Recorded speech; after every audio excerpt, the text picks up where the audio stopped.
മറയൂരിൽ കാട്ടുപോത്തിന്റെ ആക്രമണത്തിൽ ഒരാൾക്ക് പരിക്ക്. മറയൂർ ഗ്രാമം സ്വദേശി പുന്നക്കര സ്വദേശി ടി സുരേഷിനാണ് പരിക്കേറ്റത്.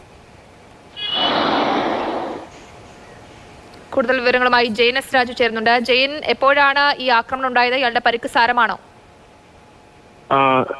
തീർച്ചയായിട്ടും സാരമായിട്ടുള്ള പരിക്കാണ് ഏറ്റിരിക്കുന്നത്. അദ്ദേഹത്തിന് വിദഗ്ധ ചികിത്സ ആവശ്യമായിട്ട് വരും. രാവിലെ ഒരു 7-7:30 കൂടിയാണ് ഈ സംഭവം ഉണ്ടാകുന്നത്. സുരേഷ് സമീപത്തെ പറമ്പിലാണ് ഈ പശുക്കളെ കെട്ടിയിരുന്നത്. ആ പശുക്കൾക്ക് തീറ്റ നൽകുന്നതിനായി പോയപ്പോൾ പിന്നിൽ നിന്ന് വന്ന് കാട്ടുപോത്ത് ആക്രമിക്കുകയായിരുന്നു എന്നുള്ളതാണ് വിവരം.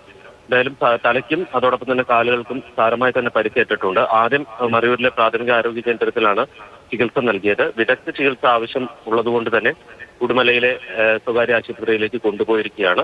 പക്ഷേ ജീവന് ഭീഷണിയാകുന്ന തരത്തിൽ പരിക്കുകളില്ല എന്നുള്ളതാണ് നമ്മൾ മനസ്സിലാക്കുന്നത്. പക്ഷേ വിദഗ്ധ ചികിത്സ ആവശ്യമായ തരത്തിലുള്ള പരിക്കുകളുണ്ട്.